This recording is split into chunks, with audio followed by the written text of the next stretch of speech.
kilometers out of 33,000, 44,000 square kilometers in the whole of the Netherlands. The Dutch Jewish life. If you want to go in Amsterdam, you have to say Kaddish. There are 4 or 5 synagogues, and they are all in this 1,000th part of the Netherlands, which means the south of Amsterdam and Amstelveen, the suburb. That's where Jewish life is. Now, non-Jews tell you it's very simple. What is the difference between a Jewish wedding and a non-Jewish wedding? That's that you have security people outside at the Jewish wedding, and at the other ones you don't have. That's many journalists have said that to me. There was a journalist who said, "Look, I am close to Jews. I went in the old days very often to Jewish meetings. They all have kippot on their head. Sometimes I put one up, and because I am not really used to it, I go out. I forget about it." And after 2 kilometers, I say to myself, "Well, I have a kippah on my head. Let's take it off.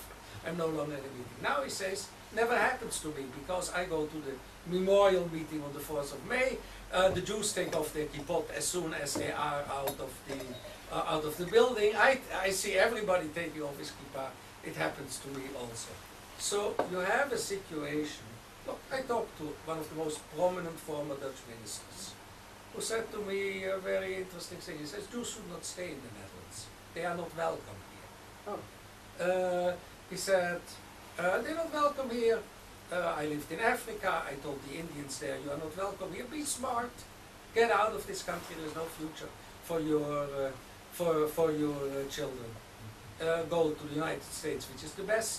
Then go to Israel if you don't want to the States, or go to Australia. These are the 3 places where there is a future for Jews." And he said, he's a friend of Israel, he said, "Look, and he's very, very prominent, one of the most prominent politicians in the Netherlands. He said to me, look, I studied 2 years in the United States, and I still ask myself till today whether I made the mistake of my life in not coming back to the Netherlands." So that is the absolute top man who was a leader of one of the big parties, man who is considered in the Netherlands one of the most top people. So you have this. What can the Jews? He's a current minister or former? No, he's former minister. He happens to be Catholic, probably, yeah? No. Interesting. So he said that quite openly. He may even be willing to declare it, but I haven't checked it under his name. I haven't checked it with him. So you have this situation. You have a Jewish community. The Jewish community, the Orthodox, they live on a small territory. They don't go to the Muslim areas. They put a cap onto the Muslim areas. When they go there, they live in a near ghetto. They may show their kippah in Amstelveen or in Amsterdam South.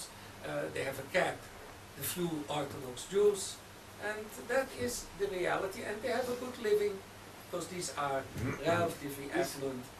These are relative. That is. That's how much it more works. quiet on the street like that. But only the Jews wear them. Well, you have a few. You can recognize them by the caps. You have a few old intellectuals. So that is the reality. Look, they have it's a fairly affluent community. It's a very well organized community. Those who are organized, but does it have future? Well, look, one of the most prominent Dutch Jewish women, Bloeme Evers, so wrote publicly to the mayor of Amsterdam, who is if you speak about Jews, assume that you meet the mayor of Amsterdam, who is called Cohen, and who gets anti-Semitic hate emails. I don't know whether he reports to you. Maybe from my father, I'm not sure. But he gets hate emails, which he admits. Now, if you meet him, you know nothing about Judaism, because the only thing he does about Judaism is denying that it means anything for him. So you know nothing. So you have this.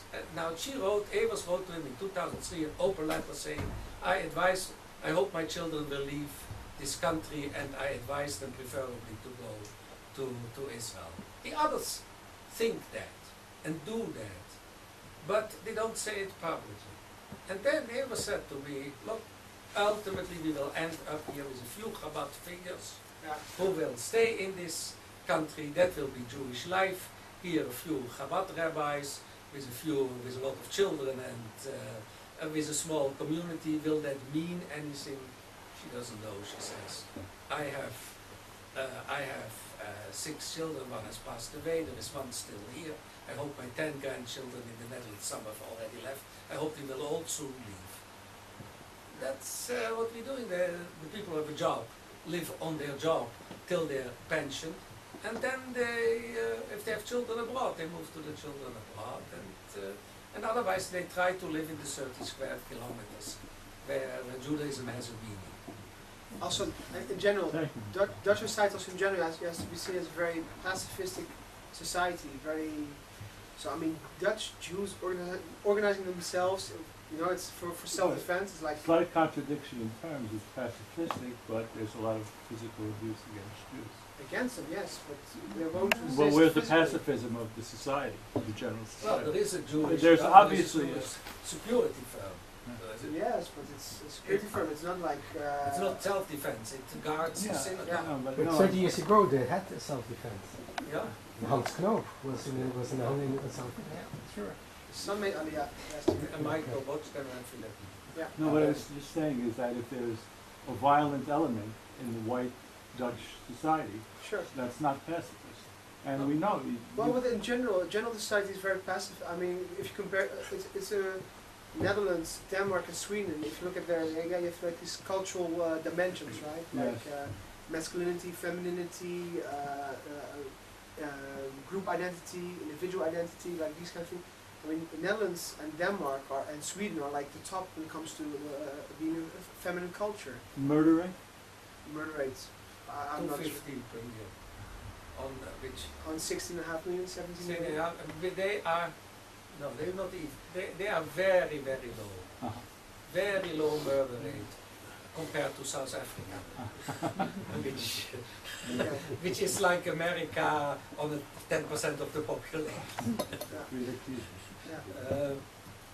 Michael. Just, I don't know, maybe a little suggestion. You said the teachers group you brought here was the first one to come. Yeah. So I know there are European Union directives, new directives on teaching Holocaust and on books and education, and maybe that's why from other countries there are more groups coming. So just for for your work, there are European Union directives on teaching Holocaust. Yeah, I know. So this could be maybe helpful organizationally, like pushing this forward. Somebody at the foundation is in this task force that's like putting Holocaust education on the agenda. So, yeah. Final questions for you. One is just a comment or a suggestion. I'm finding your definition of anti-Semitism altogether too broad and too wide-ranging. You're really going over into the field of freedom of speech. And if somebody says something rude to you in a bar, I'm not sure that that is something to be taken up and used as an anti-Semitic incident. That's called freedom of speech. I think that we have to be very, very careful about how you define this. It is the teaching and the preaching of violence. Anyone is free to express an opinion. You want to make a racist remark, it's your problem. But I think you're far too liberal in your throwing around. Like the Americans say, you have to know how to choose your battles. And don't let's waste our energy and our credibility by jumping up and screaming Gewalt every time somebody says something rude about Jews. My other is probably...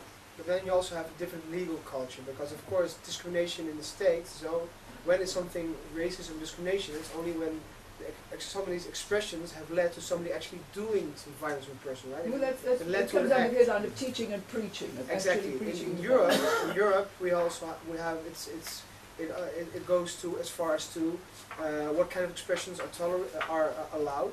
Expressions which are which include negative stereotypes, which happens of course in racism, discrimination, and anti-Semitism, are not allowed in public. In private, and then of course it's going to discuss what's private and what's public. But if you look at the European laws on discrimination, let's say Dutch law on discrimination, these kind of expressions are definitely considered to be legally... Yeah, I'm very afraid of this stuff. This is all verging into political correctness, which is going to be the ruination of us all. My final thing, and I don't think we have time for it now, because it's a huge and vast, and it's getting to the bottom. I like to understand the genesis of things, and I'd like to, of anywhere. I happen to be particularly interested in Britain, and I deal with that a great deal, and that's another story. I'm trying to understand the genesis of Holland, of the Netherlands, because Yes. after all, Jews have a very noble and fine tradition of living in the Netherlands. They fled there after the expulsion. So powerful were they, and so accepted a part of the community that I understand that the slang name for Amsterdam is Mokum, which is from the Hebrew word makom. There are And many every now and expressions then from there Jews. are sort of speculations about whether Rembrandt was a Jew, because so many of his paintings are on biblical and or Jewish themes. So they had an extraordinary place in society. They weren't there as dhimmis, they weren't there as tolerated peoples, they were citizens. So you come from that situation to where we are today, where the common chant, and I understand in my reading, of the football crowds, who have chants and slogans that they shout, and one of them is, Hamas, Hamas, Jews to the gas. How did Holland go from that to this? Can you blame it all on the Muslims who came? It goes back further than that. You can't. So what's gone wrong in Holland? What is the genesis of this Jew hatred that we seem to understand or perceive or accept as the reality of Holland today? How did they go from where they were to giving to so many of their Jews being schlepped away in the Holocaust? A hideous percentage were schlepped away in the Holocaust. Exactly. My easiest suggestion would be that it has to do with overly political correctness, which in which all Israeli military actions are considered to be Evil. Pure evil. And Jews in the Netherlands are being kind of responsible for that. Being punished for. I think that's the most easiest mechanism I would say. Also, if you look at just Dutch media, I mean, as soon as Israel is entering the Gaza Strip with a tank, it's headlines, front pages. All these rockets flying from all over, all of our neighbors into Israel. It won't even get on a page 10. I think that this political correctness is the core of this, and actually the anti-Israel critique is the basis of the current day anti-Semitism. I disagree with part that. of the anti-Semitism. We discuss this quite often. I personally, where I am now in my readings, I make no differentiation between anti-Semitism and anti-Israelism. Okay. I don't make any differentiation. Okay. They have so segued into each other. And Martin Luther King used to like to say, anyone who attacks Israel is attacking the Jewish people because they know that this is the Jewish homeland. So I make no differentiation between them. They've just segued into each other. I don't see any difference. Yeah, I understand the reasons. Of the myth of the tolerant Dutch. There was no anti-Jewish violence before the Second World War, but there was social anti-Semitism, which was extremely widespread. One of the former deputy prime ministers in the Netherlands said to me, "We lived next to Jews.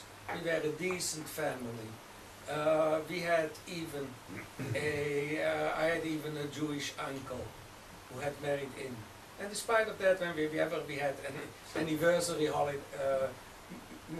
anniversaries and there was a feast, the anti-Semitic stereotypes were quite common." She said that, she's pro-Israeli, yes, no doubt about it, but she said that, I remember that from my youth. We lived in a Jewish neighborhood. These stereotypes in a good family like ours, lived also in a reasonable neighborhood in Amsterdam, good neighborhood before the war. She said social anti-Semitism was everywhere. And that you have to, and the Hamas of the football fields, that is, by the way, white Dutch, has nothing to do with Muslims. Muslims took it over. But that has been It's just the whites, I know that. that has been on the football fields for now 15 years. It's the only issue where, if you do an overview of pioneering anti-Semitism in Europe, that is the only issue where the Netherlands really leads Europe in anti-Semitism. And one of the problems also, if you say anti-Israelism and anti-Semitism, you say it always converges. You have this problem of when can people have legitimate criticism in Israel? Look, but So that's but that's I in mean, the I know- OCSE definition. So I really this remark of Martin Luther King, I completely agree. If people really violently attack Israel, it has like we know it has it's the Jewish state. So of course there's you can sense that maybe there's some anti-Semitism behind it. But we really want to be as clear as possible. Critique in Israel as possible, but as soon as people start debasing it in reference to negative stereotypes, then we start counting it, because we want to be really as clear as possible on these borders. I'd just like to say one word, the myth of tolerance that Manfred mentioned, the Second World War, the massive part of Dutch society which was Nazi supporters and which had a The Dutch lost just about more of their community, gave away than anybody else did. It was from the Dutch. Okay, Next so, to Poland. so Next to you Poland, ask actually. where the roots of the Thessalonica. anti-Jewish feeling are? Also, it's like interesting. Like the Dutch love Anne Frank. They love the Anne Frank house. They love the tree in front of the Anne Frank house. Anne Frank was being betrayed by Dutch people, taken away by Dutch police officers, taken on the Dutch train and transported on the Dutch railways. I mean, and guarded by Dutch To a Dutch police concentration in the camp. concentration So in the transit camp. so it's very problematic. Daphne, you wanted to say something? Yeah, you made the point that when Israel is attacking, it's on defense, of course, but when it's attacking, then this mobilizes more anti-Semitism. But it's very interesting to note that the year 2002 was the year with the highest incidence of anti-Semitic actions in the Netherlands, and 2002 was the year of the highest suicide bombing attacks here. March or April 2002 was the highest until the Israel security forces began to get ahead of it. Yes. And so one wonders, what is going on when we're being attacked, we're hated, when we're trying to attack back, we're hated? Is it that during this period of 2002, this mobilized more of the hatred among the Dutch? Because it's like the bullying phenomenon, when a person is seeing somebody else bullying, and he wants to bully too, so then he jumps on the bandwagon. He's encouraged by the other person's behavior. And it's almost like that. It's a barometer of what the Dutch are thinking. The interesting is also that you saw the same thing in France. Oh, yeah? At the end of 2005, anti-Semitism in France rose sharply, escalating in February and March, following the murder of the French Jewish youth, Ilan Halimi. But you explained it. And exactly, It's contamination. exactly, but this is what you're referring to, contamination. Exactly, when this murder happened, anti-Semitism increased in France. It's copycatting. Instead of Copycatting, contamination, Yeah. whatever Yeah. you Instead of the people getting scared and like thinking like, my God, what's going on here? Think, yeah, it's right, these Jews, and they start exactly, they start spreading. It's shocking. It's real. What can I say? Meir, thanks You're thanks a welcome. lot. You're welcome.